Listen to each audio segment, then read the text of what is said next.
come to Epstein, a conclusion? for sure. Epstein. And I think it's because of Israel. I Really? think that because I think out of all the information that's getting disclosed, supposedly this administration, what do you have the least faith that we're going to come to Epstein, a conclusion? for sure. Epstein. And I think it's because of Israel. I Really? think that because I mean, when you really dig into Epstein, his entire network was Israel. It was clearly like Ehud Barak was the ex-prime minister and the ex-head of Israeli intelligence. Leslie Wexner was one of the most powerful pro-Israeli philanthropists. The whole organization was Israel. So, and I'm not saying it was all of Israel. It was all an intelligence gathering, and it was targeting Americans. It was targeting American officials and the American president. Right. And the CIA does have interest in those targets too. Elements in the CIA does. Certainly, they had help from the CIA, and certainly they had help from these other organized crime and intelligence operations. But you don't so for example, Dan Bongino, the new deputy director of the FBI, he recently had this clip that went all around where he said on camera that he had a source that he trusted deeply, and he's an informed guy. He was at a Fox News interview, and the source told him that Epstein was working for an intelligence agency in the Middle East, and I don't know which one, but someone in the Middle East. And to be fair, we all already knew this. We already know who he worked for. At least I think so. But I'm looking at, okay, Dan, so if this giant group of Jewish billionaires is running a sex trafficking operation targeting American politicians and business people and stuff, you think they're working with an Arab or Muslim nation in the Middle East?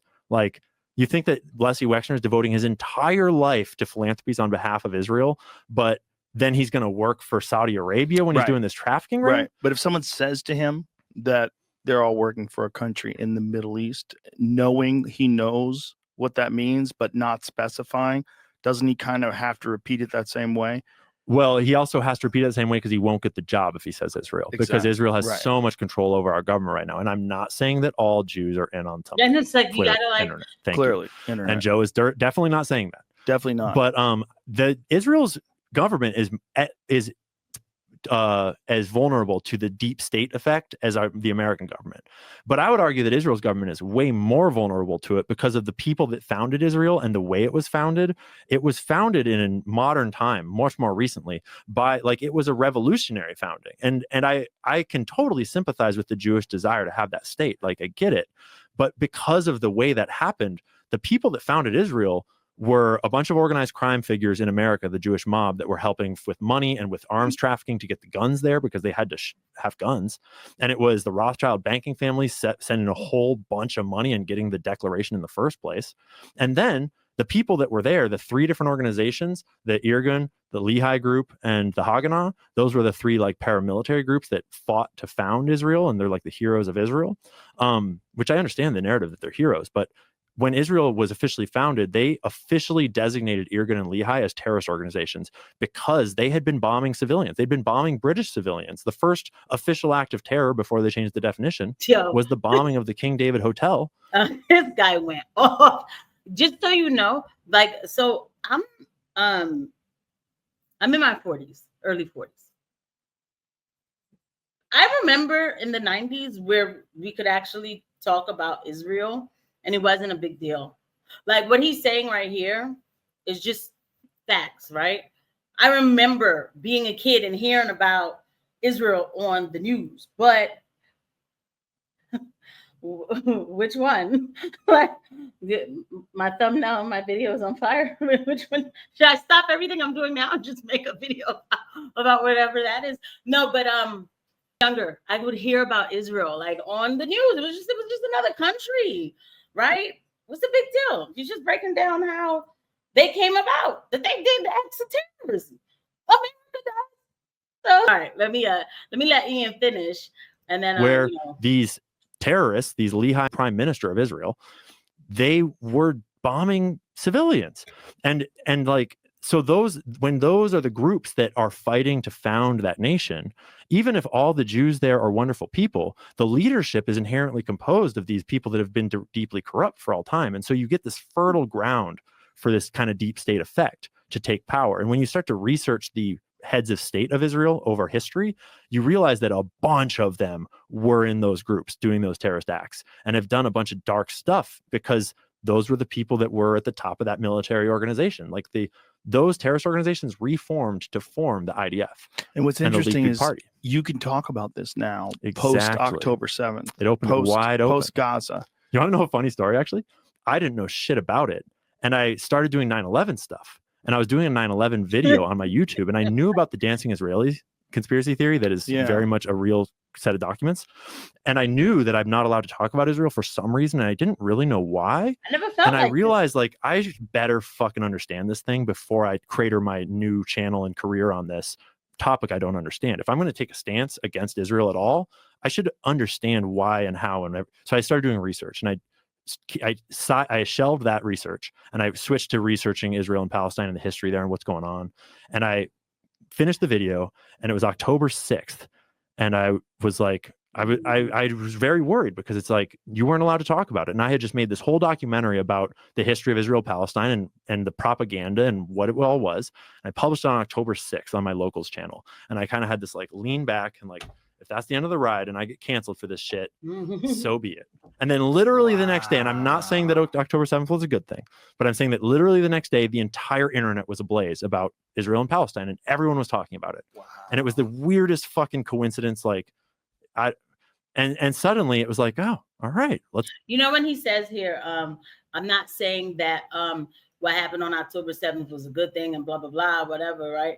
You know, somebody retweeted him saying that, and they tried to frame it as him saying that he's kind of saying it's a good.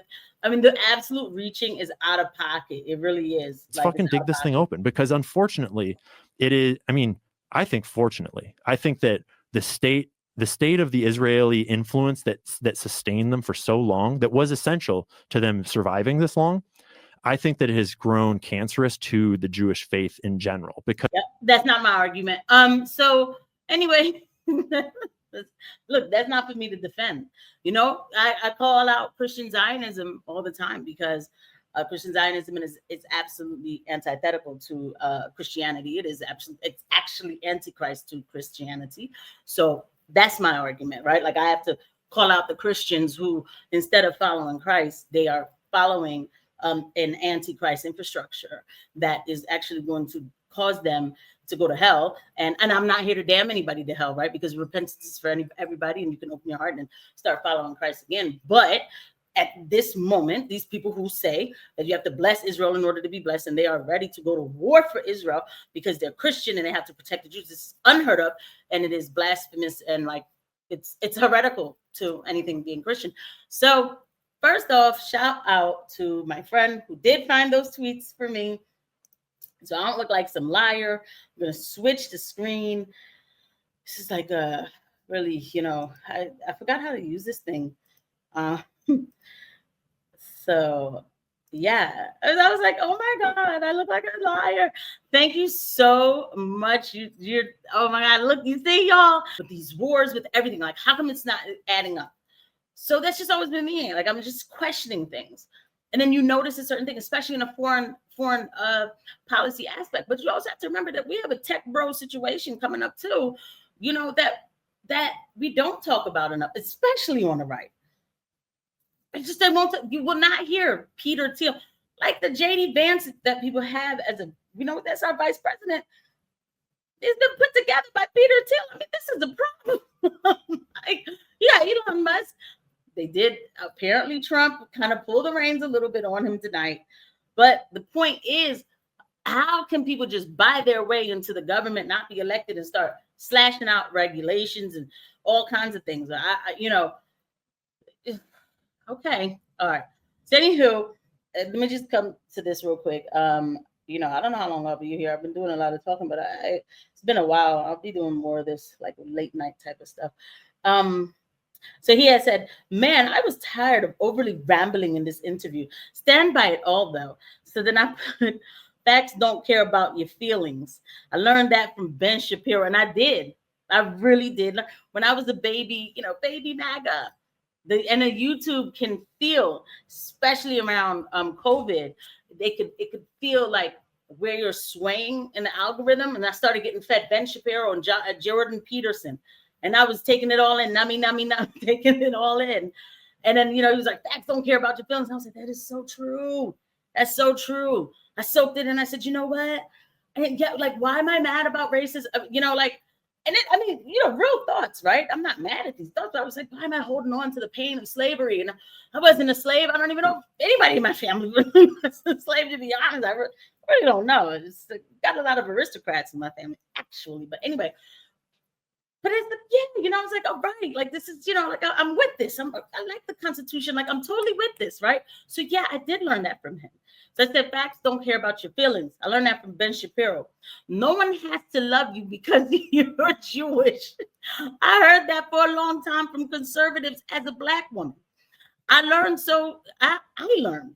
So Jewish people can learn too. So I just put it there, and he popped out of nowhere. And then he said, no one should hate you for being Jewish either, or for being Black.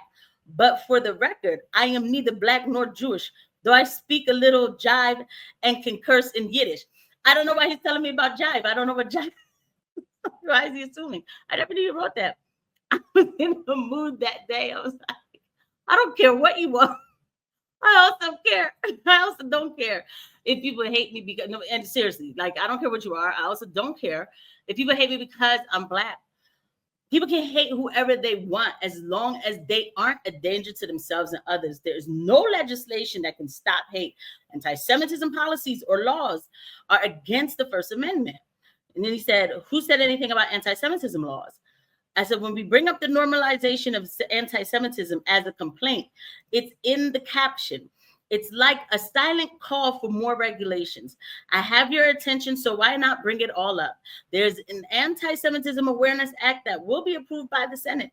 Do you see this as a problem? I only ask you this because of what the Daily Wire is supposed to stand for. I thought it was supposed to stand for conservative values. The people can see who is silent about these issues. You can go ahead and choose to ignore me after this if you want, but you know what I'm talking about. And then he said, I oppose federal regulations on speech, and I certainly oppose government regulating anti-Semitic speech. Also oppose anti-Semites. It's like, I mean, but you make the first sentence is brilliant. Just leave it there. I also oppose anti-Semites and believe they should be shunned and repudiated. Okay, that's fine. I mean, so then I put why we should oppose all federal regulations on speech. Let the people say what they want. Once they cross the line and become a danger to themselves and others, we have laws for that. Calling someone an anti-Semite is just, I meant to put just as subjective as calling them racist. I respect you for responding. And let me just say again, while I have your attention, people are noticing what they don't get from the Daily Wire. And they will go to the anti-Semites for the inconvenient truth. That's me, by the way. That's so, because this is y'all are here, right? So like, okay. People are hungry for an honest conversation, right? And then he put all that said, most of the anti-Semites aren't honest. And I said, so you came back, LOL. Now I just have to ask, who is considered an anti-Semite? This term is way too subjective. And then, of course, he stopped. And then I don't know who these other people are. But then, of course, he stopped. Because the term is way too subjective. Hold on. I don't like terms. I don't like any terms. Like, I'm not here for you're racist. This isn't like anything like new, okay? Because you could go back, way back again to my catalog, and you'll see there's a video I did with Don Lemon, and it's the trifling thumbnail. Okay, the sister was like had no skills back in the day. Okay, not even like the half of skills that she has today. Had absolutely no skills. But anyway, but it was saying something like Don Lemon is an anti-Semite, but like it was supposed to be clickbait, and I don't even know. But I was talking about it then because Don Lemon was going off about, Nick is, Trump is never going to be president because he's having dinner with Kanye West and Nick Fuentes, and I was like, okay. And at first I was like, well, that's how these Democrats are going to act anyway, because they can't take it. All they know is labels, right? I heard a bang outside. I don't live in the hood. But I was anyway, so that's all they care about is labels, misogynist, anti-Semite, blah, blah, blah. But when I saw the conservatives, like, Brandon Tatum, Tommy Lahren saying, you got to keep Nick Fuentes far away from Trump. And why is Trump eating with white supremacists? I was like, Who is this person? Why are conservatives calling him that?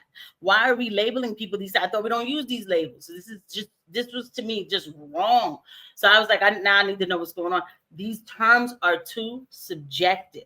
Okay, these terms are extremely subjective, and when we allow these terms to be, and this is why I made a video about. I said, look, I got called an anti-Semite for being Christian.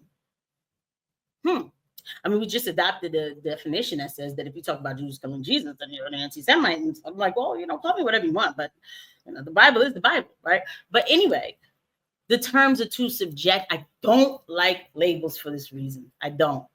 It's I really don't. So, and I mean, shout out to him. I'll give him respect for even having this conversation with me online.